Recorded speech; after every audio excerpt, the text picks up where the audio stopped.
আজকে হচ্ছে plant kingdom. সবার প্রথমে প্ল্যান্ট কিংডম, উদ্ভিদ জগৎ। তো উদ্ভিদ জগৎকে আমরা 5টা শ্রেণীতে ভাগ করেছি। 1 অ্যালগি, 2 হচ্ছে ব্রায়োফাইটা, 3 হচ্ছে টেরিডোফাইটা, 4 হচ্ছে জিমনোস্পার্ম এবং 5 অ্যাঞ্জিওস্পার্ম। তো এখন সবার প্রথম আমাদের অ্যালগি সম্পর্কে পড়তে হবে। অ্যালগি সম্পর্কে পড়তে গেলে আমরা কি জানবো না, অ্যালগি সম্পর্কে পড়তে গেলে জানবো এদের ক্যারেক্টারিস্টিক্স এবং এদের শ্রেণীবিভাগ। তার সাথে সাথে পড়বো হচ্ছে যে এদের অর্থনৈতিক গুরুত্ব, ইম্পর্টেন্স।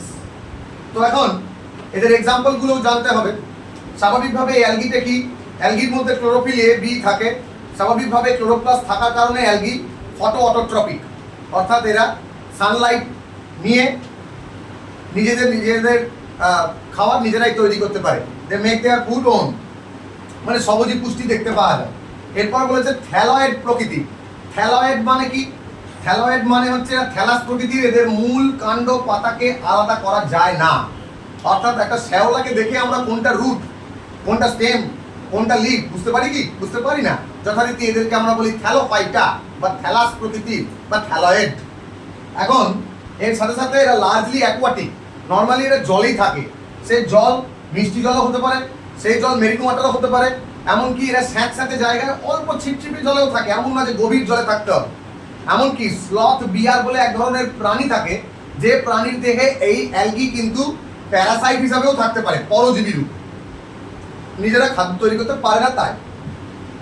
এই অ্যালগির যদি আমরা সাইজ মনে করি, অর্থাৎ অ্যালগির যদি সাইজ হয় বা আকার হয়, সেটা 3 রকমের হতে পারে। এক হচ্ছে ইউনিসেলুলার।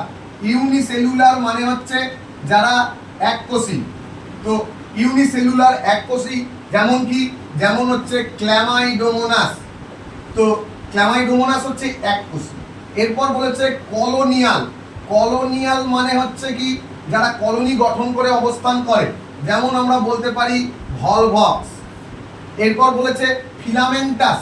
যদি ফিলামেন্টের মতো হয় তাহলে সেটা হচ্ছে মানে সূত্রাকার। সেই ফিলামেন্টাস উত্তর কি হবে? হবে হচ্ছে আমাদের ইউলোথ্রিক্স। এই যে ইউলোথ্রিক্স, এইগুলো আমাদের প্ল্যান্ট কিংডমের অ্যালগির কি কি ভাগ আছে আকার অনুযায়ী আমরা জানলাম।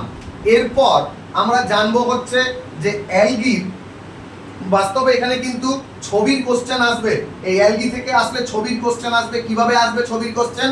না, অ্যালগি থেকে আসলে আমি দেখাচ্ছি।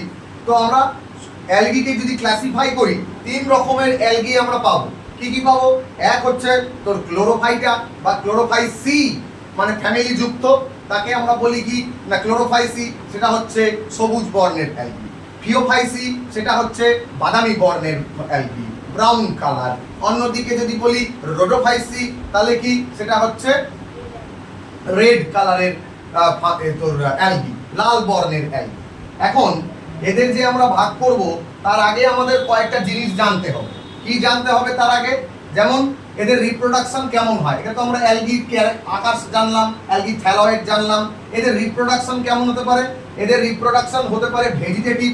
তার মানে অ্যালগির যদি আমরা দেখি যে রিপ্রোডাকশন কেমন হবে, অ্যালগির রিপ্রোডাকশন হচ্ছে 1 নাম্বার পয়েন্ট হচ্ছে ভেজিটেটিভ রিপ্রোডাকশন, মানে অঙ্গজ জনন। ভেজিটেটিভ হলো একটা, ভেজিটেটিভের মধ্যে কি হতে পারে? ফ্র্যাগমেন্টেশন, যেখান থেকে থ্যালাস তৈরি হবে। অর্থাৎ ভেজিটেটিভের মধ্যে আমরা বলতে পারি যে ফ্র্যাগমেন্টেশন পদ্ধতি হতে পারে 1 নাম্বার পদ্ধতি। 2 নাম্বার পদ্ধতি কি?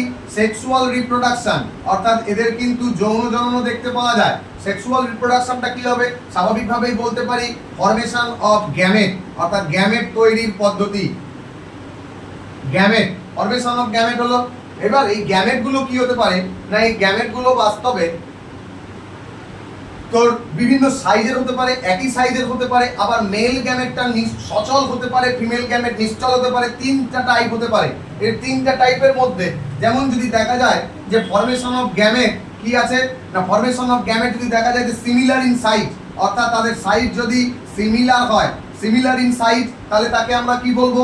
তাকে আমরা বলবো হচ্ছে আইসোগ্যামাস প্রসেস বা গ্যামেটগুলোকে বলবো আইসোগ্যামেট। সিমিলারের পরে যদি দেখা যায় ডিসিমিলার ইন সাইজ, তাহলে কি বলবো, মানে আলাদা হয়ে গেছে যদি দেখা যায় ডিসিমিলার ইন সাইজ, আলাদা আলাদা মাপের, তখন তাকে আমরা বলবো হচ্ছে কি না, তখন তাকে আমরা বলবো হচ্ছে অ্যানাইসোগ্যামাস পদ্ধতি বা গ্যামেটগুলোর নাম অ্যানাইসোগ্যামেট। এটা কি এই সিমিলারের এক্সাম্পল যদি দিতে হয়, সিমিলার মানে আইসোগ্যামেটের উদাহরণ বা আইসোগ্যামাসের উদাহরণ হচ্ছে ক্ল্যামাইডোমোনাসের কিছু প্রজাতি, ক্ল্যামাইডোমোনাসের প্রজাতি। ডিসিমিলারের মধ্যে কি জানবো, ডিসিমিলারের মধ্যে জানবো হচ্ছে স্পাইরোগাইরার কিছু প্রজাতি হলো। অন্যদিকে যদি দেখা যায় যে উগ্যামাসের মধ্যে কি আছে না, উগ্যামাসের ক্ষেত্রে যদি আমরা দেখি পরের পয়েন্টে যদি দেখা যায় যে উগ্যামাস প্রসেস, সেই উগ্যামাস প্রসেসে দেখতে পাবো কি না some species of Chlamydomonas belong the oogamous বা উগ্যামেট প্রসেসে। মানে গ্যামেট বলতে কি, যেখানে ফিমেল গ্যামেটটা আকারে বড় এবং মেল গ্যামেটটা আকারে ছোট। ফিমেল গ্যামেটটা হচ্ছে নিশ্চল মানে ফিক্স, আর মেল গ্যামেটটা হচ্ছে সচল বা মুভেবল। তাহলে এই হচ্ছে আমার কি, এই হচ্ছে অ্যালগির ক্ষেত্রে কি, অ্যালগির ক্ষেত্রে 2-3 ধরনের তাদের জনন বা রিপ্রোডাকশন আমরা জানলাম। এবার এদের ইম্পর্টেন্স সম্পর্কে যদি আমরা জানি, অ্যালগির ইম্পর্টেন্স, তবে তার আগে অ্যালগির ইম্পর্টেন্সের জানার আগে আমাদের জানতে হবে অ্যালগির ক্লাসগুলো কি কি। অ্যালগির কি কি ক্লাস আছে প্রথম আমরা জানি, এটা বুঝে দেবো।